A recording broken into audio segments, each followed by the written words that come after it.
Pastor, shikamoo. Marhaba. Karibu katika mazungumzo haya. Amen. Tumefurahi kuwa na wewe. Amina. Tunaheshimu neema ambayo Mungu ameweka juu yako. Amen. Tunashukuru kwa muda wako. Tunajua una ratiba nyingi, lakini umekubali kuwa na sisi jioni ya leo, kwa hiyo tunashukuru. Amen. Amen. Kwa kwanza, una miaka mingapi mchungaji kwenye ndoa? Sasa hivi nakaribia 37. Aisee, unaweza ukamshangilia Bwana kwa ajili ya hiyo. Hakika tunaamini tutapata madini. Miaka 37 ni miaka ya mtu mzima kabisa. Haleluya. Ndio. Okay. Nitaenda direct kwenye maswali yangu. Nitauliza maswali kwenye sekta mbalimbali. Nitauliza kwenye masuala ya mawasiliano, mahusiano, matumizi ya fedha kwenye familia, malezi ya watoto na mambo mengi yanayohusu familia. Amen. Okay. Swali langu la kwanza lina base kwenye eneo la mawasiliano. Ni ipi njia nzuri ya mawasiliano inatakiwa kutumika pindi panapokuwa na tofauti au ugomvi kati ya wenza wawili? Njia ipi itumike kuwasiliana ili kuweza kutatua hiyo changamoto iliyokuwa hapo katikati? Karibu baba. Asante. Swali zuri, kwa sababu kipimo kinachoonyesha kwamba wanandoa kuna shida ni kwenye eneo la mawasiliano, kwa sababu mawasiliano huwa yanaonyesha connection kati ya wanandoa kama wako salama, kwa sababu usalama siku zote shetani akishambulia ndoa, eneo analoshambulia ni mawasiliano. Akikata mawasiliano, tayari hata wanandoa wanajua sasa hatuko sawa, kwa sababu kila mmoja anaamka msalimii mwenzake, kila mmoja anaondoka haagi, kila mwingine akitoka safari hatoi taarifa kama nakuja. Kila kitu humo ndani inakutana kwa kushitukizana. Hata mama anaweza kama amepika chakula tayari, lakini hata kumwambia mwenzie chakula kiko tayari, amekiweka hapo mezani, anasema kwani yeye haoni? Unaona, kwa sababu tayari mawasiliano hakuna. Kwa mawasiliano ni kipimo cha kuonyesha kama mko salama au hamko salama. Na ndio maana hata upande wa nchi hizi za kwetu ambazo vita ikitokea, adui anakimbilia kukata mawasiliano. Ndio maana unakuta mawasiliano mengi ya wanajeshi yako tofauti na haya tunayotumia, kwa sababu wanajua haya yanaweza kushambuliwa wakati wote, minara ikapigwa, nini ikapigwa, kwa wao wanakuwa na mawasiliano yao. Kwa mawasiliano ni kifaa ambacho kinajenga uhusiano kati ya watu kuanzia wawili. Wakikosekana hapo kwenye mawasiliano, tayari ufa unakuwa upo hapo katikati. So swali lako umeuliza swali zuri, kwa sababu hapo ndipo palipo na uzima wa watu. Na ndio maana nakumbuka hata kipindi Mungu amekosana na Adamu, kitu cha kwanza ambacho kilionekana kama Adamu amekosea, hakutaka kuwa na mawasiliano na Mungu. Alienda kajificha mpaka Mungu anamtafuta, kwa sababu tayari hapo katikati kuna kitu kimeingia. Sasa swali lako umeuliza njia gani zinaweza kutumika. Nafikiri ilikuwa kwamba kurudisha kwa lugha nyingine mawasiliano ambayo ni kama yamepata changamoto. Kwa sisi wanandoa tuna njia zetu. Asubuhi niliwahi kusema kwamba kila familia wanafahamiana kabisa. Kwa mfano, kila mmoja anajua mwenzangu anapenda nini. Kwa mfano, kama mama anajua mume wake anapenda mpira na anataka kuanzisha mawasiliano kati yake na yeye, anapitia kwenye hicho, anaingia humo kwenye mpira. Watu wa Arsenal nao wamefanyaje? Wanavyoshangilia, ni kawaida, tayari wanaanza wameingilia hapo. Kama ni mwanaume amekosana na mke wake, lakini anajua mke wangu anapenda tamthilia au anapenda vitu fulani, kwa hiyo unaingilia kule ambako mwenzio anapenda. Kwa mfano, kama unajua mwenzio anapenda mwe mnatoka out, lakini anaona kabisa mawasiliano hapa ndani hayapo, na muingiaje? Kwa sababu Mawasiliano yakipotea, lazima wepo mmoja wa kuyatafuta, ambaye akili tarudi haraka kwamba hapa hatuko sawa. Nenda polepole, unamwambia una nafasi leo tukale kitimoto. Mwanzoni ataonekana kama, lakini kwa sababu una lengo la kurudisha mahusiano na mawasiliano yaendelee. Kwa hiyo mama ataanza, kwa sababu umegusa kwenye kile anachokipenda. Kwa hiyo njia nzuri ni kuanza na kile ambacho mwenzio anakipenda, ndio unaingilia hapo, kwa sababu huwezi tu kumwingia tu na kuanza kumsemesha maneno mengine ambayo hapendi, ndio utazidi kuweka ufa wa mawasiliano. Kwa hiyo unaanza na kile anachokipenda. Haleluya. Amen. Umesema nianze na anachokipenda. Ndio. Nini sasa nifanye ikiwa mwenza wangu tukiwa katika hiyo changamoto na natafuta njia ya kile anachokipenda lakini hanisikilizi? Unajua communication, yani mawasiliano ni kitu ambacho wakati mwingine ni kama umewahi kuona wakati mwingine network inapotea. Ndio. Lakini unajaribu kuisearch. Sasa unapoisearch haiwezi kuja hapo hapo. Lazima uwe na kamuda ka kuisubiria. Unaisubiria. Kwa na yeye ukiongea hiki unaona kama na road.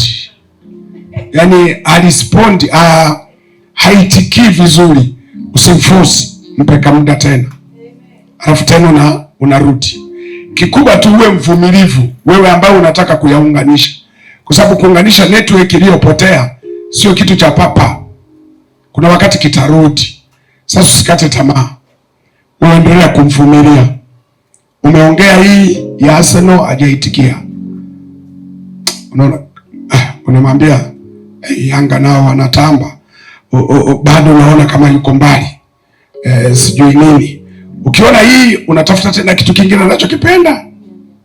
Kama napenda kahawa, unamuuliza ni kuandalie kahawa. Unakuta pole pole.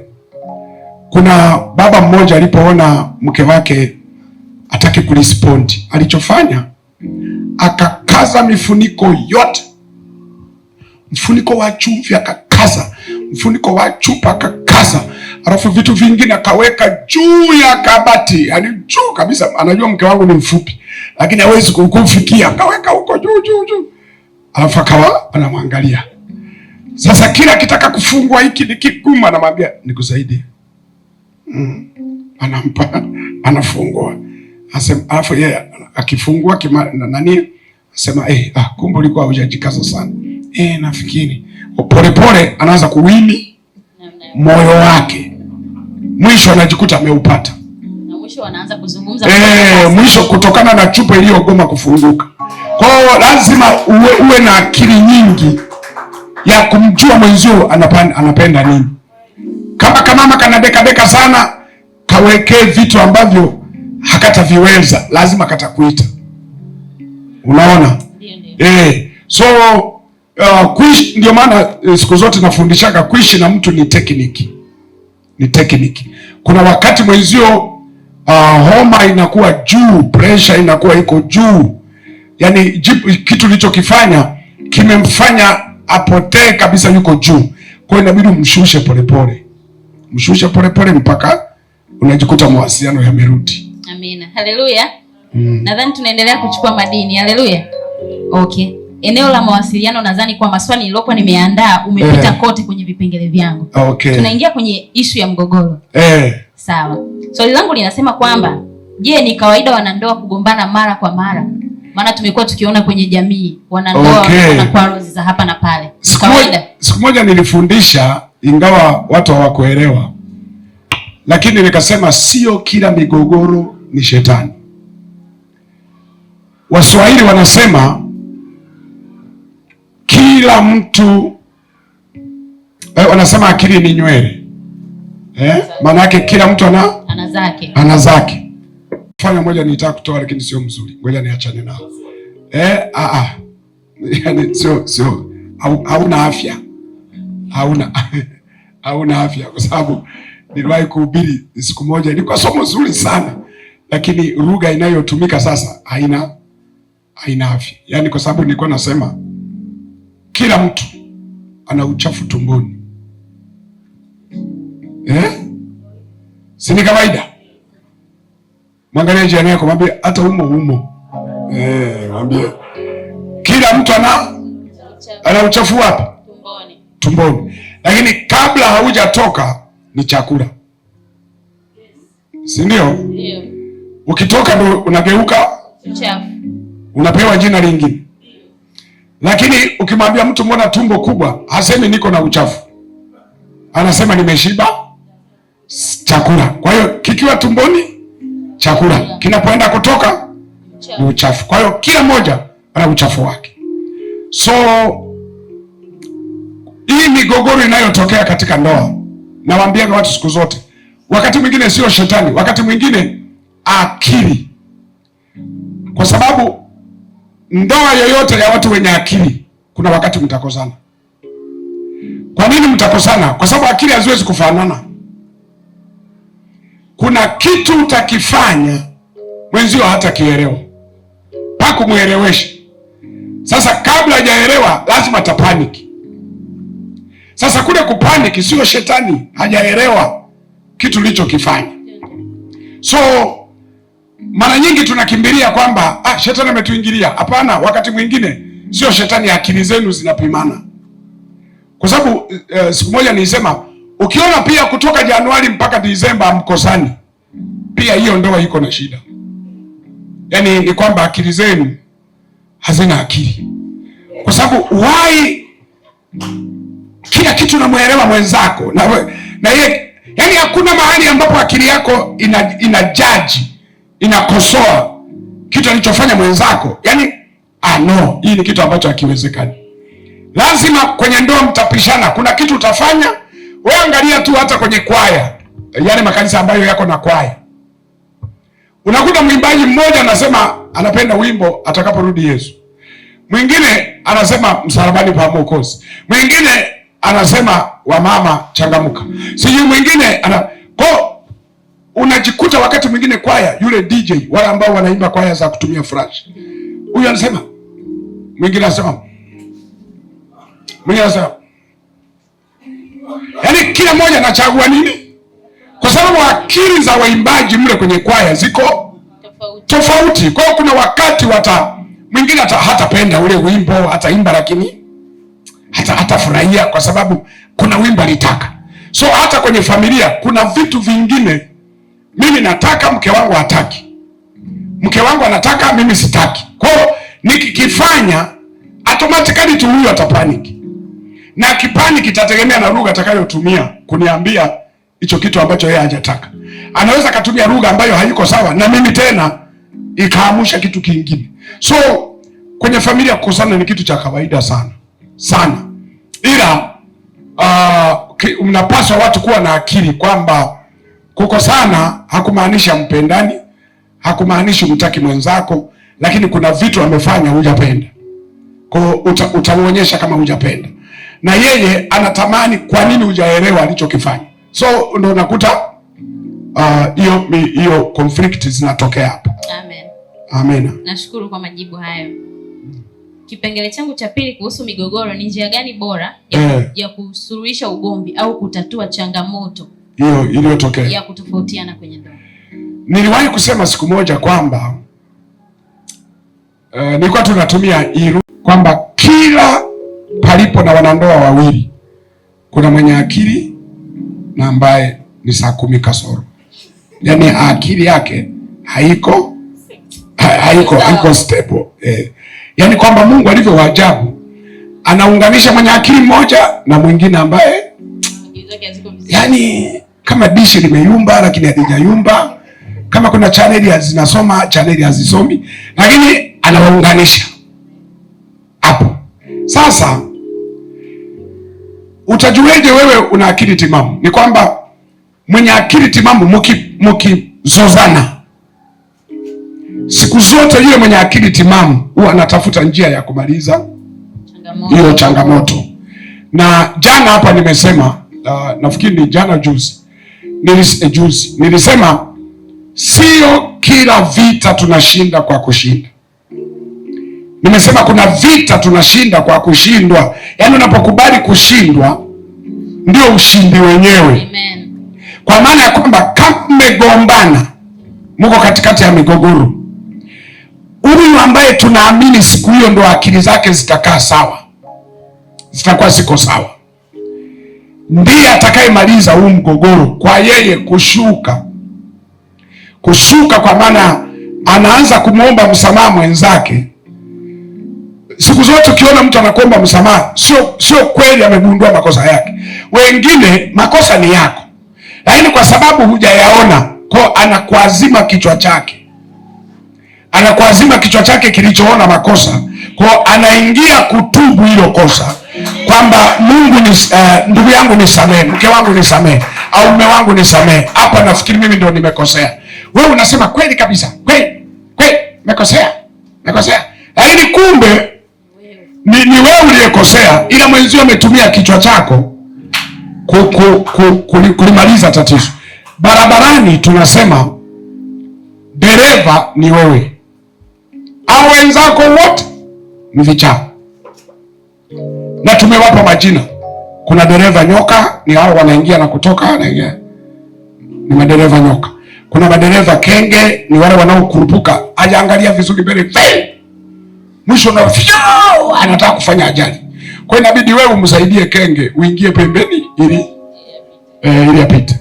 So kuna madereva hao. Kuna madereva kinyonga ambao yani mbele kweupe lakini kamwendo kake.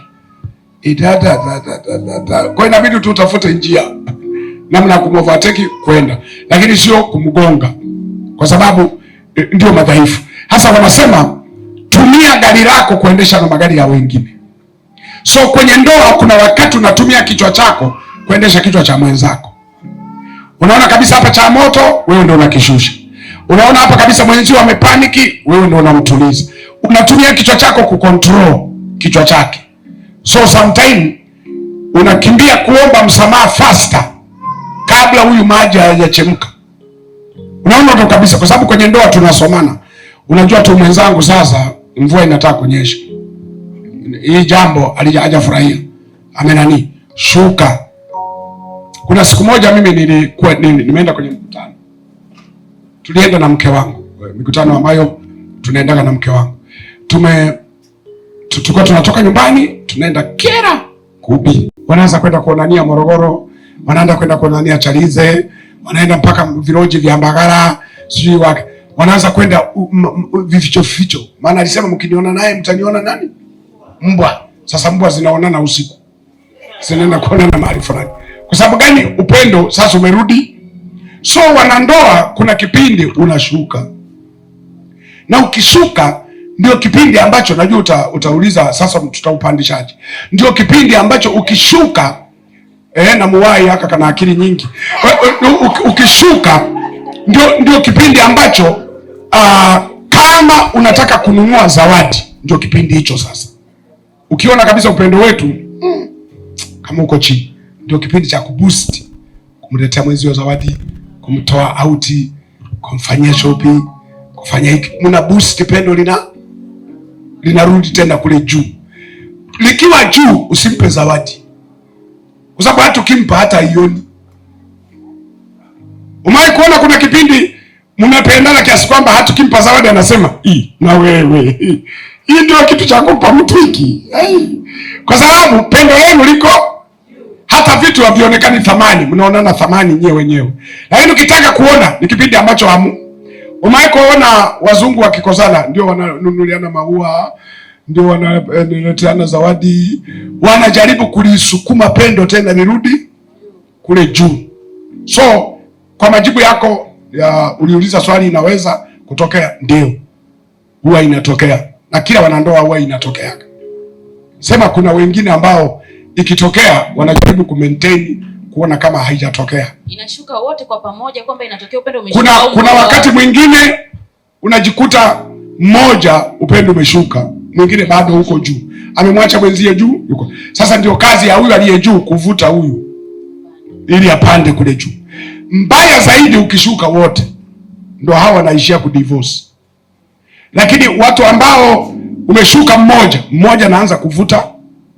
Ndio maana usikate tamaa. Ukiona mwenzio umeshuka, wewe jitahidi kumvuta kwa zawadi, kumvuta kwa vitu mbalimbali, kumvuta kwa kumuonyesha unampenda. Mfanyie vitu ambavyo unajua anapenda, ili umvute arudi wapi? Ukujua. Usiseme sasa, yaani kuonyesha ya upendo alafu yeye halispondi. Mwenzio uko chini. Gari wao siku zote inasubiri kuvutwa. Vuta, mpeleke garage.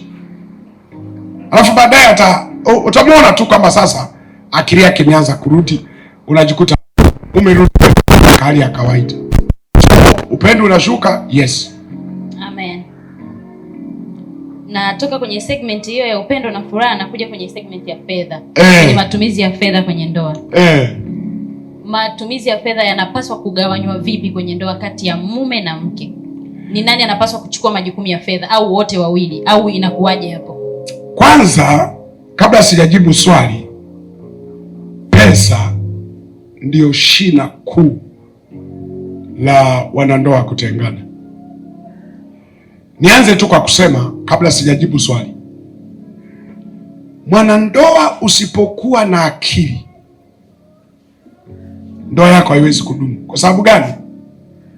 Kiburi shina lake, asilimia kubwa kinachomwagilia kiburi ni pesa.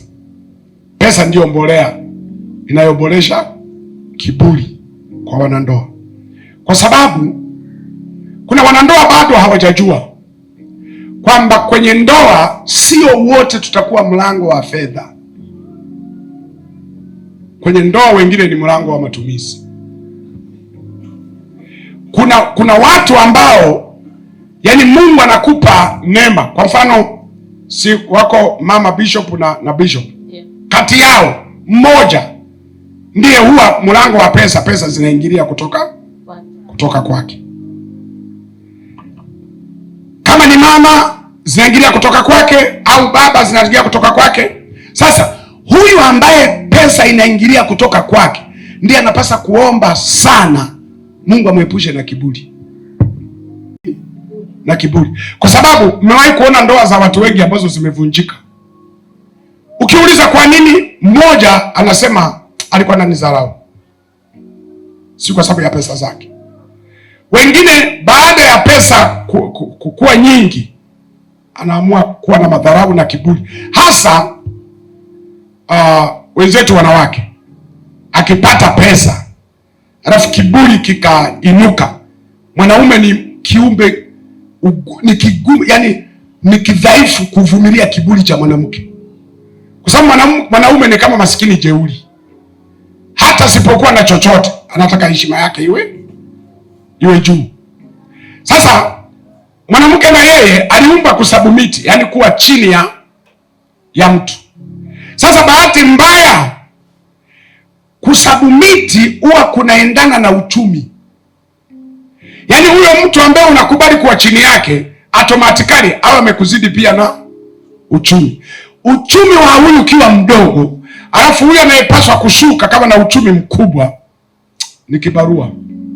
Ni mpaka huyu apewe neema ya kuelewa kwamba mimi Mungu amezipitisha pesa kwangu, lakini haziwezi kunibadilisha. Ndio maana siku moja nilikuwa nafundisha, huwezi kujua mke wako kama na kiburi mpaka pate hela.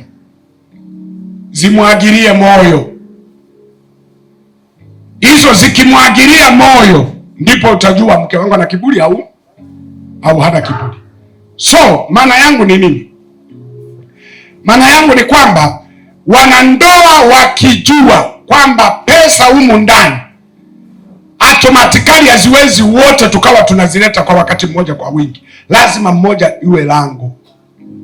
Lazima mmoja liwe lango la fedha. Sasa huyu anapaswa, huyu ambaye ni lango la fedha, kujua Mungu amenitumia ili kuzifikisha pesa kwenye familia, lakini zikishafika ni zetu wote.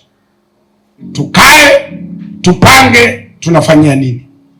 Sasa huyu ambaye lango la fedha kama zitafika, hajaachilia zile fedha kuwa za familia, ndio hiyo unaweza ukakuta mtu ana fedha anajiamulia kila kitu. Akitaka kununua kitu hata amwambii, huyu anafanya. Akitaka kufanya anafanya. Hiki cha kwetu ndio. Umefanya ndio. Mbona hukuniambia ili iweje? Ulitaka kuchangia nini? Hapana, mawazo bila hela. Tulia. Kwa hiyo huyu mwingine kwa sababu ana hela anahisi kama hawezi kupokea mawazo yasiye na hela, anakuwa na kiburi cha kujifanyia mambo yake. Unaona? Kama ni mama anajifanyia mambo yake, kama ni mwanaume, sisi ndio balaa. Mwanaume kama mama huna kamchango kokote kakuleta mezani kushirikishwa, uombe neema Mungu aponde moyo wa huyu mtu. Mwanaume kisha akiona yeye ndo anafanya kazi, anapata mshahara na nini, anajiamulia mama mengine unaambiwa na watoto, baba anafanya hivi kweli, baba amefanya hivi kweli, unajaribu kumuuliza ili iweje? Unataka kujua ili kiwe nini? Sababu pesa ni zangu. Umekuwaona na wale wazee walevi, mume wangu punguza pesa na kunywa kwa pesa yako. Unanichangia ngapi? No, yani wewe kuwa mkono wa fedha haimaanishi ni zako peke yako. Kwa sababu na mimi hata kama siendi kazini, hapa nyumbani unaniacha na kazi. Nasafisha nyumba, naogesha watoto, napikia, nafanya kila kitu. Na mimi hapa nilipaswa kulipwa kwa kazi hizi ninazofanya. Nabeba mimba, nilipaswa unilipe kila mwezi kwa kubeba mimba. Kwenda leba utoe, kunyonyesha watoto wako, ulipie bili ya maziwa. Lakini sasa mimi nimejitolea zote hizo free ili kuokoa pesa zako zile ambazo na wewe unahangaika huko. Kwa ukiona pesa yako imekuja nzima, ni kwa sababu hapa nimeiokoa. Hujalipia maziwa, hujalipia kubeba vitoto vyako. Mimi sio boda boda. Nimebeba hii nani, mimi sio gari ya mchanga kwamba nitabeba mimba miezi 9 free. Ulipaswa kunilipa. Lakini nimesamehe ili tufanye maendeleo. Sasa hizo pesa za maendeleo sio zako peke yako. Kuna pesa nimeziokoa kwa kunyonyesha watoto bure, kwa kubeba. Sasa haya yatawezekana ukiwa na mtu anayejitambua. Amen. Mnakumbuka juzi nimesema kuishi na mtu anayejitambua. Akijitambua anatambua na kazi zako. So sasa nijibu swali lako kwamba kwenye matumizi ya fedha automatically hasa sisi wa Afrika 10% inakuwa ya mtu. Ulaya ndio ambao kila mtu anatumika, kila mtu anafanya kazi. Lakini hapa hata mama akifanya kazi ni tule tu tudogo. Unaweza kukuta baba ndiye anaingiza pesa nyingi sana. Au mama kama amebahatika ameajiriwa, analipwa, mama ndio analipwa na nini, baba alipwi, anakuwa na tupesa tudogo. Sasa tukisema mgawanyo tutakuwa tunajidanganya. Kwa sababu mimi ni kamto alafu mwingine ni ziwa. Kwamba tuanze kugawa maji ya ziwa na kamuto, mimi hata tumaji twangu nikiweka mule hata hatuonekani. Kuliko. Kwa inabidi huyo ambaye kipato chake ni kikubwa zaidi, yeye ndo atumie busara. Amen. Na hekima katika kupanga matumizi, kama ni kulipa rent, kusomesha watoto, kufanya nini. Wakati mwingine anaweza kumwambia mke wangu, wewe pesa yako ni ndogo, niachie rent na watoto kusomesha. Wewe nunuaga tu samaki na tudagaa na tunini, tuendelee kula. Haya makubwa haya niachie mimi. Kuna wengine wamegawana na mnaii. Ni sawa kuweka wazi kipato, kwamba mimi kipato changu naingiza kiasi fulani. Ni sawa kumweka wazi mwenza wako. Kinachofanya watu wafichane ni kwamba bado wanakuwa hawajaungana kuwa mwili mmoja.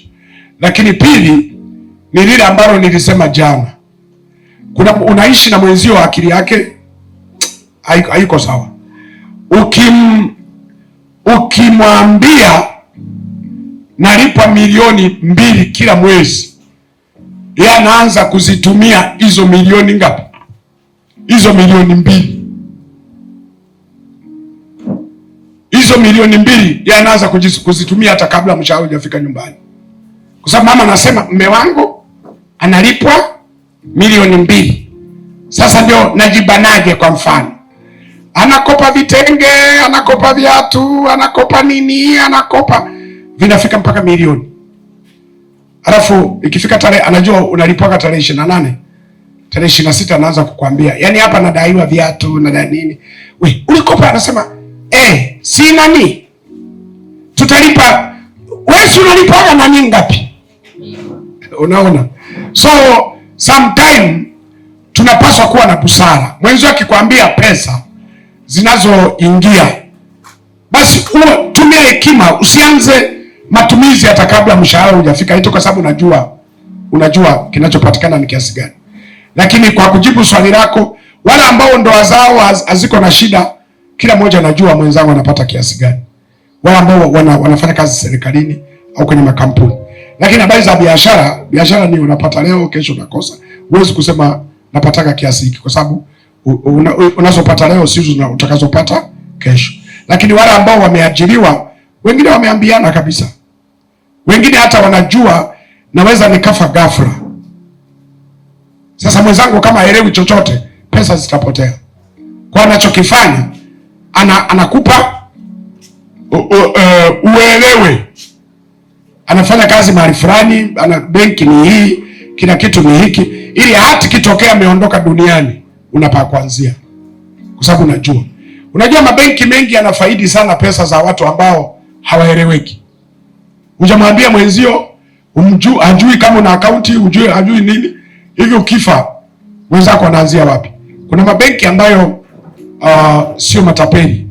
Wanajaribu hata wewe ukitangulia ukafa, wanajaribu kufuatilia kwamba huyu alikuwa mteja wetu, andikeni hivi, fanyeni hivi ili tuwalipe pesa zenu ziko huko. Lakini mabenki mengine wananyamaza. Sasa tunawasubiri waje. Sasa mnaendaje na hamjui kama alikuwa na akaunti mahali fulani? So inategemea na kichwa cha mwenzako. Ukiona na muamini na yuko vizuri na yeye ni muwazi, ni vizuri kuweka na wazi, kwa sababu duniani tu wapitaji. Sawa. Kwa mfano mimi ndio sosi ya kipato. Ninaingiza kipato. Ni sawa ninapotaka kufanya maendeleo au ninapotaka kufanya jambo fulani kwa ajili ya familia yetu, kumshirikisha mwenzangu au nifanye ndo nimwambie nanunua kiwanja Bunju na kuja kumwambia sasa nimenunua kiwanja Bunju. Hayo ni makosa. Unajua mkisha kuwa na mke na mume, hasa ngoja nianzie chini, msifichane. Hata mkiwa wote hapa, ukitaka kwenda toilet mwage kwamba samahani naenda, alafu mwenzi asema uende salama urudi salama. Sasa kama unaweza hata kumwaga toilet, kama unaweza hata kumuuliza ndio narudi nyumbani nilete nini na nini, leta mboga hatuna, pitia na hapo supermarket tuletee maziwa mgando, tuletee hiki. Kama mnashirikishana mpaka vyakula, sembuse ndio mambo makubwa. Unanunua kiwanja mpaka unalipa, mwenzio ajui. Umeanza kumwaga na mchanga na kokoto na mawe, mpaka unajenga nyumba unasema itaka iwe surprise. Sawa, kuna wakati unaweza kumsurprise, lakini kuna wakati surprise inategemea na unaye msurprise kama atakuelewa. Kuna mwingine anaelewa sio surprise ni dharau. Hukunishirikisha kwa sababu nilijua mimi siwezi kuchangia chochote. Shetani wa Eden hakufa, yuko hai. Kwa sababu shetani wa Eden wanamuita nyoka, ni wazo ovu. Wazo ovu mpaka leo lipo, linaweza kufikiria kwenye kichwa cha mwenzako kwamba amenunua kiwanja, ameandikisha. Sasa wakati anaandikisha, jina langu inamaanisha mle halimo. Kwa sababu katika ulimwengu tulionao sasa, kiwanja kinapaswa kuwa na majina mangapi? Mawili. Jina la baba na la mama. Kuna wengine wanaorozesha mpaka watoto. Kwa hiyo sasa kama alienda, inamaanisha amekuorozesha hata wewe kule bila wewe kujua. Alitakaje akwambie? No, hai make sense. Kama unafanya maendeleo, muulize mwenzio, tunataka tununue kiwanja. Unapenda Mbagala au Kiruvya au Chalinze au wapi, na mnajadiliana kwamba kule maji ni shida, kule ulinzi ni tabu, huku usafiri itakuwa tabu, huku umeme itakuwaje, huku mnajadiliana, mnapata eneo ambalo wote mnaafiki. Kwa hiyo sio vizuri kufanya maendeleo makubwa bila kumshirikisha mwenzako. Amen. Okay. Okay, tubaki hapo kwenye eneo la fedha. Kwa mfano kati ya wenza wawili wote wana source ya kipato. Yaani wote wana chanzo cha kipato. Mume ana chanzo cha kipato na mke ana chanzo cha kipato. Je, ni sawa wawe na account moja, joint account, watunze fedha zao pamoja, au kila mtu awe na account yake? Ikitokea matumizi kila mtu ana draw anaweka mezani, au wawe na account moja? Hili ndio limeleta matatizo Ulaya. Ulaya wengi wana akaunti hii moja. Mama anatumika zinaingia, baba anatumika zinaingia. Sasa mwaka jana, si mwezi wa ngapi, nilikuwa nasuluhisha ndoa moja. Mama alikuwa, unajua nyewe wa mama mnatuamini sana. Yaani ukimwamini mume wako na muamini 100%. So mama alikuwa hata hahusiki na hiyo benki. Akitaka tukunani yule wanachanja tu, wanalipa, wanatoka. Hafuatilii. Sasa siku moja akaomba, naomba shilingi $500, nyumbani kuna tatizo 1 2 3 tutatue, kwa sababu wameniomba. Akasema, mume akasema hazipo. Hazipo? Zimeenda wapi? Zimetumika. Zimetumikaje? Unasemaje hazipo? Mimi ndio natumika viwandani wapi? Hela ziko mle. Sasa unasemaje hazipo? Hazipo. Mama anakwenda kuangalia statement ya benki. Kaprint. Kakuta pesa zimekuwa forward, transferred kwenda kwa mwanamke mwingine. Kumbe huyu mwanaume alikuwa na mwanamke mwingine Uganda. So alikuwa mpenzi wake, hata walipoenda Marekani, kumbe huku wanaendelea. Anamtumia hela. Kuja kuangalia hela, kumbe huyu mama anatumika, pesa zote zinaenda kwa huyo mwanamke. Wao wanatumia tu vyakula, tunini kidogo, lakini kumbe pesa zimeenda. So mnapokuwa na akaunti moja, mwe umefikia kiwango cha kuaminiana kiasi kwamba wewe unaweza kuingia kuangalia pesa inayotoka na mwenzio anaangalia, na matumizi yenu yako wazi, haina shida. Kama mambo yenu unaona kabisa huyu kichwa chake hakiko sawa, mnaweza mkawa kila mmoja na akaunti yake, lakini mkapanga matumizi. Wewe utakuwa unalipa rent, mimi nalipa watoto, sijui tutalipa na hiki. Mnaweka mambo yenu vizuri, kwa kila mmoja anacheza kwenye eneo lake. Ingawa pesa ya mwanamke haijawahi kuingia 100% kwenye familia kama mume anaka kazi analipa mshahara. Wanaume, naongopa. Pesa ya mwanamke, yaani kama mama analipwa $1,000,000, baba unalipwa $800,000, hiyo familia iko na $800,000.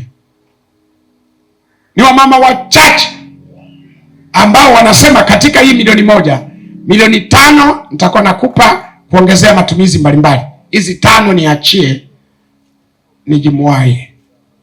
Ni wachache.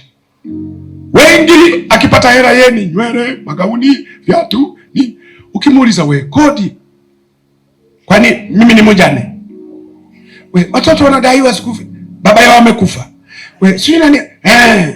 Mimi nafanya kazi kukupunguzia matatizo, ili usitumie pesa nyingi. Sasa Mungu aliniambia atanipa wa kunisaidia. Hivi alimaanisha wa kunisaidia kula au kunisaidia kuniongezea na kipato? Unaona? Kwa hiyo kuna wamama ambao wanasahau kwamba wao ni wasaidizi. Wasaidizi pia wa kuleta income nyumbani, chochote nyumbani, ili kupunguza mwanaume asilemewe sana. Tunaelewana wamama? Yaani unapookota kidogo, hatukatai mvae, hatukatai msuke, hatukatai muwe na vikoba vyenu na vitu vyenu, lakini angalau kuwe na kahera unakaingiza kwenye matumizi ya familia. Unajua kuna wanaume wamekonda sio kwa sababu wanaumwa. Majukumu, kinachokukondesha mke wako ana hela lakini hazitumiki. Wewe ndio unateseka. Watoto wake anauliza mpaka, kwa mfano mimi mke wangu ni mfanya biashara, nimtafutia mtaji afanye, lakini nilimwambia hizi fedha nimekupa ufanye biashara, uwe na hela, ili usinisumbue sana. Matumizi yako uwe na uwezo wako lakini pamoja na hela, napigiwa simu, baba, kuna magauni yametoka ya wake za watumishi.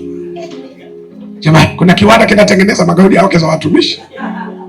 Eti mama Bisho, kuna kiwanda cha magauni ya watumishi.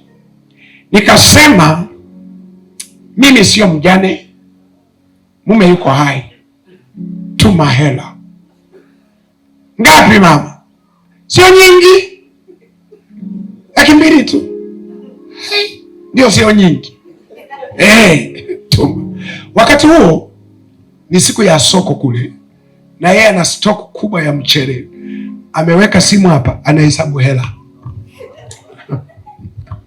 Natuma. Lakini lazima nitume. Kwa sababu gani? Mimi ndio wajibu wangu kumtunza, mbali na biashara anayoifanya, lakini wajibu wangu kwake uko pale pale. Ananiangalia rafiki yangu, sina namna, kwa sababu mimi nilimwambia mwanamke yeyote atakayepita mbele yako na gauni zuri akakutishia, mwambie nitamjibu kesho, nipigie simu tumujibu, usiteseke. Wewe ni kama mke kangu kamoja tu, na umeishi na mimi kwa uaminifu mkubwa, kwa hiyo nitakununulia nani. So pesa ya mwanamke sio ya kuitegemea sana. Unaona wanavyoshangilia? Unaona wanavyoshangilia? Pesa ya mwanamke, marafiki, nasema uongo? Yaani pesa ya mwanamke sio ya kuitegemea sana. Yaani hawa na kusurprise na wewe unashituka. Akikwambia yule nimemlipia. Umelipa? Asante Yesu. Yaani uone muujiza. Hawa viumbe hawa. Sasa akakusapoti akiona wewe huna hela, huna ni. Ila sasa ukubali utanyanyaswa sana. Mwanamke akiwa na hela wewe huna. Kwa sababu Marafiale yupo, nitaka kusema kwamba sasa sitasema, lakini nilichotaka kusema ambacho sitasema kwa sababu Marafiale yupo, hasija kanisemelea Mbeya. Nitaka kusema yani, kama mwanamke ana hela wewe huna hela, ndugu, hata kama ulikuwa na uchungu na kifo cha Yesu, lakini meza ya Bwana kukumbuka, alisema kuleni kwa ukumbusho wangu. Nakwambia kama kuna makanisa ambayo wanashiriki kila siku ibada, kila siku wanashiriki, lakini kama huna hela ni Jumamosi anakupangia Jumamosi, unasema kwani anasema Yesu aliteswa? Ndio, utakumbuka Jumamosi kifo chake. Hizo siku zingine mimi nachoka kwa sababu nakuwa kazini kutafuta hela, uniache nipumue. Kwa hiyo unakuta mwanaume anaisubiri Jumamosi kama kurudi kwa Yesu.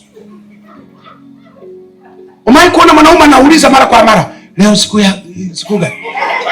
Mnamwambia Alhamisi. Yaani siku haziendi. Kwani una safari? Hapana, nilikuwa nauliza tu. Kumbe Jumamosi haifiki. Kama kamemgomea. Lakini kilichofanya kagombe hela. Wanaume, tafuta hela. Vinginevyo utapewa kalenda. Ututubama utu.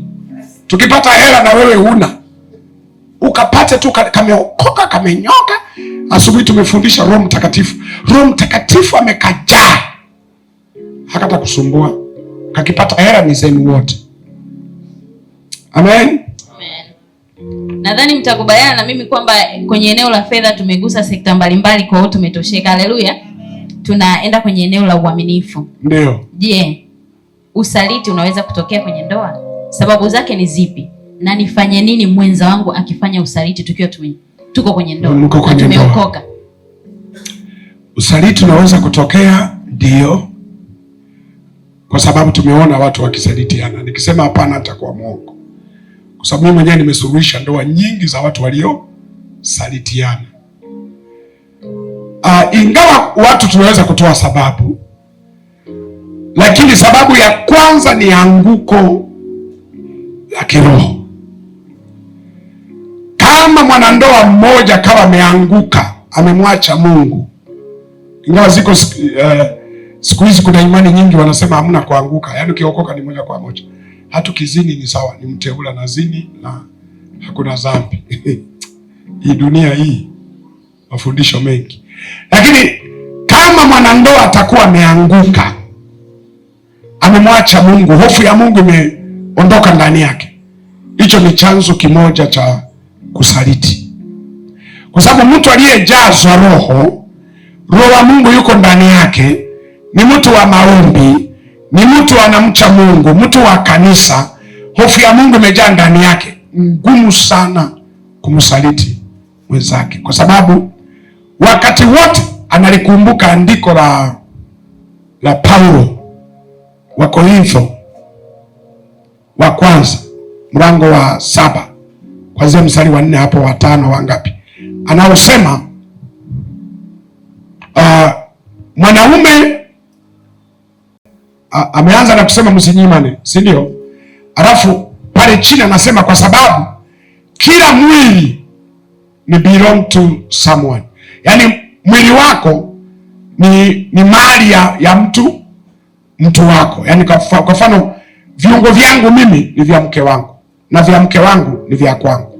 Sasa kwa mtu ambaye anajua nimebeba viungo vya mwenzangu, ingawa viko kwenye mwili wangu lakini sio vyangu, ni vya mwenzangu. Sasa unaanzaje kutumia kitu cha mtu bila taarifa? Kama kuna watu wanakitaka, mpe taarifa, mwambie kuna watu wanataka kutumia viungo vyako, uko tayari? Atakubali? Hawezi kubali.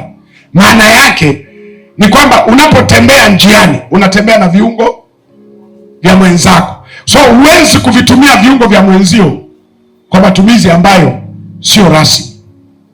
So ukiniuliza usaliti, nasema yes, lakini zao la kwanza la usaliti ni kwanza huyo mtu awe amejitenga na nani?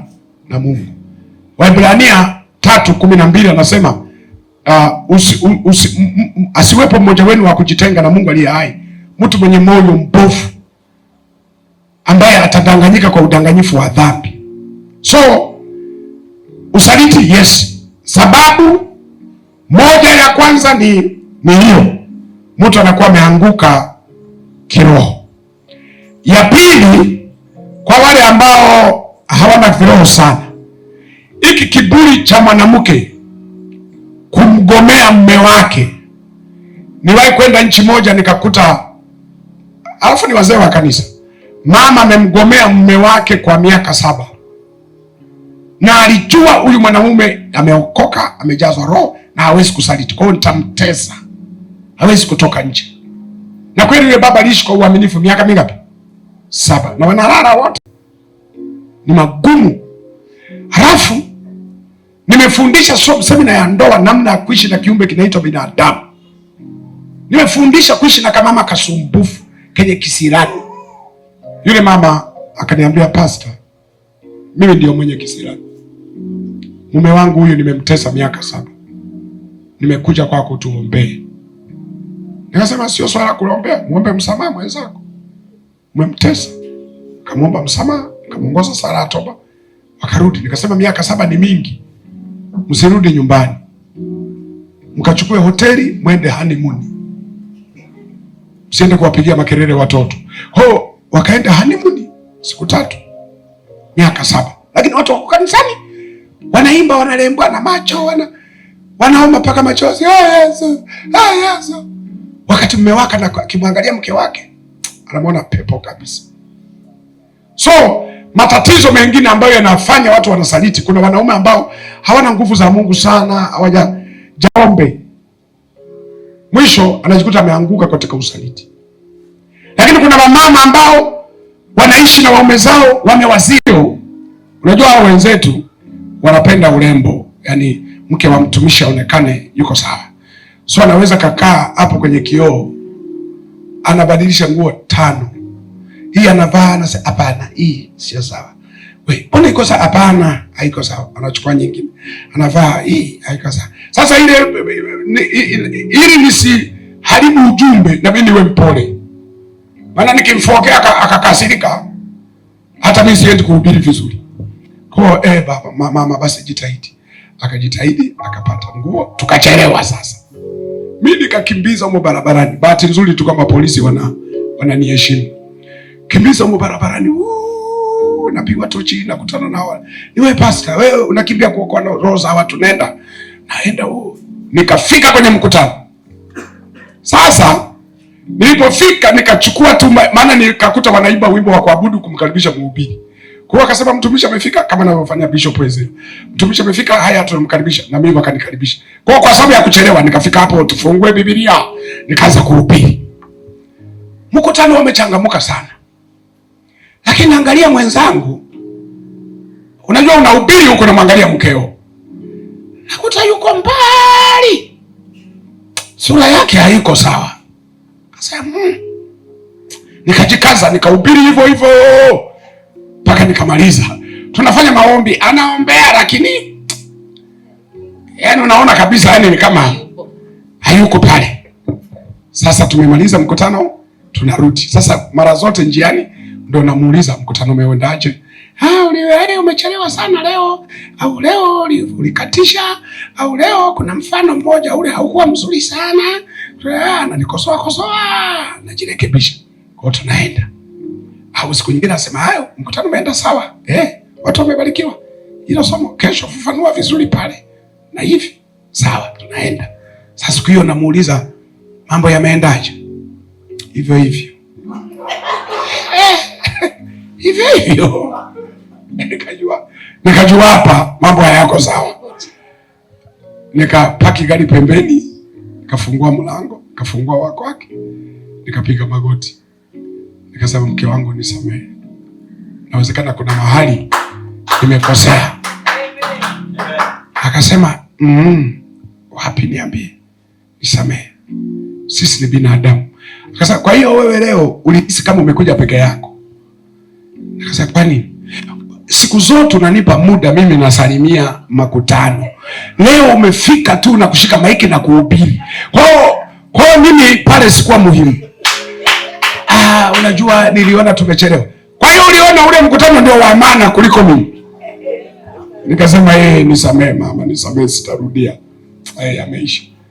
Akaninyenyua, tukakumbatiana, tukaendelea na safari. Sasa hebu niambie, mimi ningeamua kusema mimi ni mwanaume, akinuna shauri yake, hivi hiyo siku tungeimalizaje? Tungefika nyumbani, ule mgogoro ungekuwa mbaya zaidi. Na kesho asingekubali kwenda kwenye mkutano. Angesema nenda mwenyewe. Alafu mimi kwenye mkutano niwaambie mke amerudi, ameenda wapi? Kumbe tumevurugana. Kwa hiyo vitu vingine ni vidogo, ukikosea ili kumaliza mgogoro, shuka. Wewe uliyeona, shuka. Kama ni mke ametangulia, shuka. Kama ni mume ametangulia kuona hii ni shida, shuka. Unaposhuka unamfanya mwenzio ajikuta amebaki peke yake kule juu. Mwisho na yeye anashuka. So njia ya kumaliza migogoro ni kushuka unapogundua umekosea. Using'ang'ane kwa sababu haitakusaidia. Amen. Ni tubaki hapo hapo kwenye kipengele cha kushuka. Kwamba umesema ni muazime kichwa changu au kuamua. Sasa nimemwazima kichwa changu kuwaza au kuamua. Nimeshuka, lakini yeye amekuwa ni mtu wa kujihesabia haki mara zote. Nifanyeje? Niendelee kushuka? Unajua kwa nini Yesu alisema 7 mara 70? Maana yake kama 7 mara 70 anamaanisha bila kikomo. Ndio tafasiri yake. Kwa sababu mtu hawezi kukosea 7 mara 70 ni ngapi? Si 100. Sasa mtu anaweza kukosea mara 490 kwa siku. Hata kama ni shetani kiasi gani. So Yesu alikuwa anamaanisha kwamba mtu hata kukosea mara ngapi, kazi yako wewe ni moja ya kusamehe. Kwa sababu kama umeoa mwanamke ambaye kushuka ni ngumu, siku zote anajiona mwenye haki, siku zote anataka uombe msamaha, na ndio maisha yake, yakubali. Hayo ndio maisha yako, huo ndio msalaba wako, mpaka mtakapofika Golgotha, kifo kitakapowatenga. Huyo ni wako. Huwezi kusema sasa mimi ndio nitakuwa natubu kila siku, mimi ndio nitakuwa natubu kila siku. Sawa, sasa kama wewe ndio mzima kwenye hiyo ndoa, ndio mwenye akili, huyu mwingine ni saa 10 kasoro, sasa utafanyaje? Na maana yake Mungu alikuweka wewe uwe msaada wa huyu. Ndio maana nasemaga hivi, ndoa watu wanashindwa kuelewa. Ndoa tumeitafasiri kinyume. Ndoa ni wito wa kwenda kutatua matatizo ya mwenzako, sio wito wa kwenda kutatuliwa. Ni wito wa kwenda kutatua matatizo ya mwenzako. Sasa sisi tunaingia na mind iliyo vice versa. Kila anayetaka kuoa aoe mtu wa kutatua matatizo, kila anayeolewa apate mtu wa kutatua matatizo. Hiyo ndio inayotutesa. Ndio maana niwahi kusema, umewahi kuiona mtu anaandika taraka kwamba nampa divorce mke wangu kwa sababu nampikia chakula hali, nafua nguo havai, nafanya hiki hapendi, nataandika kitanda halali hapo. Na uliwahi kuona divorce za namna hiyo? Divorce zote ni hanipiki, hanifuri, ataandike kitanda, afanye. Yaani hanifanyii. Wakati ndoa ni wewe kumfanyia. Kwa sababu unaenda kutatua matatizo ya mtu. Kwa maana ya kwamba kuna wakati umeoa mama hajui kupika, inabidi uingie jikoni. Umeoa kama mama nguo kanafua zitakati, inabidi uende kumfundisha jinsi ya kufua na kufanya nini. Kama nguo ni nzuri ambayo hutaki ifue mwenyewe, kwa sababu umejua madhaifu ya mwenzangu, nguo analoweka tu zinapelekwa kwenye kamba, utafikiri zimeroa na mvua. Na yeye ndio uwezo wake ndio umeishia hapo. Kwa mfano wengine walikuwa ni mashefu, wanajua kupika. Ameoa kama kanapika chakula tofauti na elimu ya kwake. Msaidie, mwambie mama, ukichemsha wakati wa kuvikaanga niite, kwa sababu ina uzoefu, au nitakufundisha. So hiyo ni namna pia ya kutatua migogoro. Kwa sababu na hata kukosoa. Unajua kukosoa ni mzuri, kukosoa mtu, lakini sio rahisi kukosolewa. Kwa sababu mwanadamu,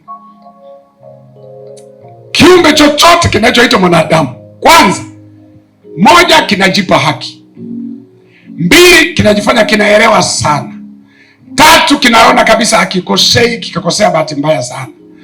Yaani ndio maana unapomkosoa mwanadamu usimwendee direct, mwendee indirect. Yaani usiende moja kwa moja, nenda kwa kuzunguka kidogo. Ndio maana unafikiri kwa nini Ayubu ni Ayubu alikuwa anasema mtukane Mungu ili ufanyeje? Ufe. Ayubu alisemaje? Alisema wewe ni mpumbavu? Alisema unaongea kama wanawake wapumbavu. Yaani unaongea kama wewe sio, ila unaongea kama. You are talking like you are among. Yaani kama vile we mke wangu sio mpumbavu, ila kwa leo umeongea kama. Lakini ukweli, aliongea kama au alikuwa mpumbavu? Lakini why mume wake hakuongea? Kwa sababu moja, elewa, Mungu alisema nitakupa wa kufanana naye. Sasa ukishasema huyu ni mpumbavu, aliyetangulia ni nani? Si wewe ndio ukatafuta mpumbavu mwenzako?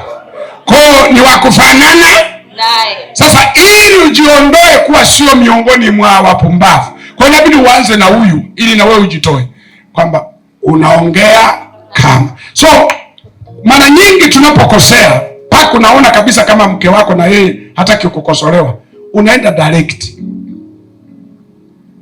Mwanamke sio kiumbe cha kwenda direct, ni kiumbe cha kuzunguka. Ndio maana hata nyoka hakumwambia mwanamke chuma tunda hili, alimzunguka akasema eti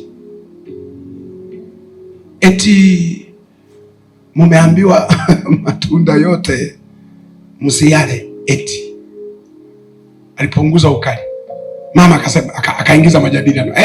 Amesema kama Mungu mjanja, anajua mkila mnafanana naye kweli. Mazungumzo mpaka machumba yakafanana. Sisi wanaume kinachotutesa ni watu ambao tunapenda kwenda direct. Tunashindwa kuelewa hata dokta akitaka kuchoma sindano hata kitu huko hii. Kwanza nani anakuandaa kisaikolojia? Anachanganya dawa hivi afa na kuangalia kwamba jiandae kisaikolojia. Alafu pili, pale anapotaka kuchoma anachukua ka brush, ka sponge, anafuta kidogo. Kwani anafuta, ulimwambia wewe ulienda huko hujaoga? Anapofuta ameona vumbi hapo? Hapana, hiyo yote ni kisaikolojia, yaani kuonyesha anakujali, anakuheshimu.